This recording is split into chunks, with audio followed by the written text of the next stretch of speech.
வாழ்க வாழ்க. கோவிலை ஆண்டவர் குலமுடிதான் வாழ்க தாவாக.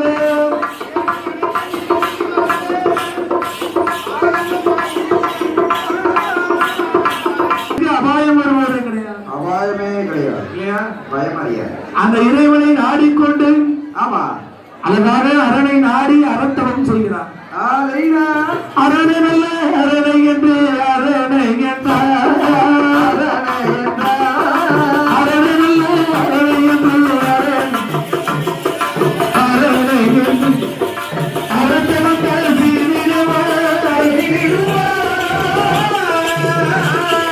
அரணை நல்ல அரணை என்று அரணை என்று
வரம்